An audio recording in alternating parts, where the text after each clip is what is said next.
Welcome বন্ধুরা। আজ supreme কোর্টে আপার প্রাইমারি ও এসএসসি 2016 মামলার গুরুত্বপূর্ণ আপডেট এই ভিডিওতে দেব। প্রথমেই বলি আপার প্রাইমারি বিষয়টি। বন্ধুরা, আপার প্রাইমারি প্রার্থীর জন্য খুবই খুশির খবর, সুপ্রিম কোর্টে দাখিল করা এসএলপি খারিজ করে দেওয়া হয়েছে আজকে। হ্যাঁ বন্ধুরা, এর ফলে মহামান্য কলকাতা হাইকোর্টের রায়টাই কিন্তু বহাল থাকলো, যার মান্যতা দিয়ে West Bengal central school service commission কিন্তু আগামীকালকেই তাদের ফাইনাল প্যানেল প্রকাশ করতে যাচ্ছে, যা গতকালকে নোটিফিকেশান দিয়ে জানানো হয়েছে। আমিও ভিডিও করেছি আমার চ্যানেলে। তাহলে এটা খুবই ভালো খবর এবং সুপ্রিম কোর্টের এহেন রায়দানের ফলে শুধুমাত্র আপার প্রাইমারির নিয়োগ যে হবে তাই নয়, তার সঙ্গে সঙ্গে নতুন যে এসএলএসটির নোটিফিকেশান, হেডমাস্টারদের নিয়োগ এবং কি গ্রুপ ডি গ্রুপ সির যে নিয়োগ সেটাও গতি পাবে।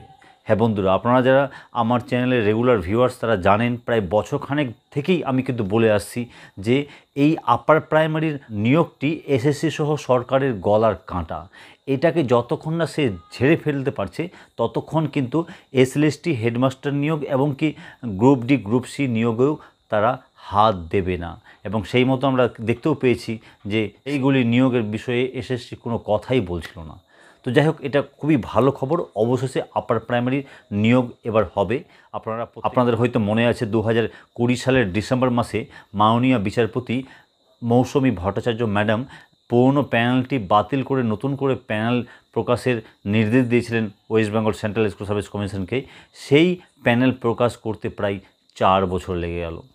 তো যাই হোক, অ্যাটলিস্ট এবার আপার প্রাইমারি নিয়োগ হবে, কিছু প্রার্থীদের চাকরি হবে, বেকারত্ব যন্ত্রণা ঘুচবে। এটা অতি অবশ্যই ভালো খবর। তাই আমার যা মনে হয় কমিশন আগামী 2-3 মাসের মধ্যেই, অর্থাৎ অক্টোবর, নভেম্বর, ডিসেম্বর এই 3 মাসের মধ্যেই কিন্তু আপার প্রাইমারির যে প্যানেল কালকে প্রকাশ করা হবে তাদের কাউন্সেলিং করিয়ে বিদ্যালয়ে জয়েন করিয়ে দেবে। অর্থাৎ বলতে গেলে এই সেশনে, অর্থাৎ 2024 সেশনেই কিন্তু 14,339টি ভ্যাকেন্সির উপর যে সমস্ত প্রার্থীদের নিয়োগ হওয়ার কথা তারা কিন্তু বিদ্যালয়ে জয়েন করে যাবে। অর্থাৎ বলতে গেলে পশ্চিমবঙ্গের বিভিন্ন বিদ্যালয় প্রায় 14,000-এর মতো নতুন শিক্ষক শিক্ষিকা পাবেন। এটা অতি অবশ্যই খুশির খবর। আগামীকাল এই প্যানেলটি প্রকাশ করলে অবশ্যই আমি আপডেট দেব। এবং আপনারাও এবার চলে আসি এসএসসি 2016 মামলা প্রসঙ্গে।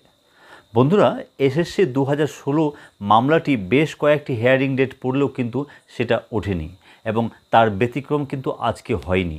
হ্যাঁ বন্ধুরা, আজ 316 নম্বর সিরিয়ালে এই মামলাটি ছিল। ফলে আজকেও কিন্তু এই দীর্ঘ চর্চিত ও হাই ভোল্টেজ মামলাটি উঠল না। তবে আসার খবর এটাই যে আগামীকালকেই কিন্তু এর পরবর্তী হিয়ারিং ডেট দিয়ে দেওয়া হয়েছে।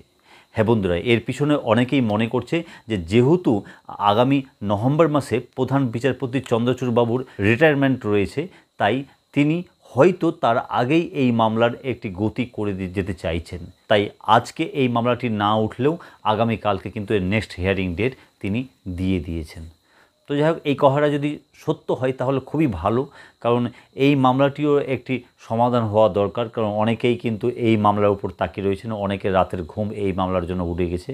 তো আগামীতে এই মামলাটি খুব তাড়াতাড়ি হিয়ারিং হয়ে এর একটা হেস্তনেস্ত হোক, এটা সবাই চাই। দেখা যাক পরবর্তী ক্ষেত্রে কী আপডেট উঠে আসে এর। আমি যে কোনো ধরনের আপডেট পেলে অবশ্যই এই চ্যানেলে তুলে ধরার চেষ্টা করব। তাই যদি সম্ভব হয় চ্যানেলটিকে সাবস্ক্রাইব করে পাশে বেল আইকন প্রেস করে অল করে আমাদের সঙ্গে থাকতে পারেন। ধন্যবাদ।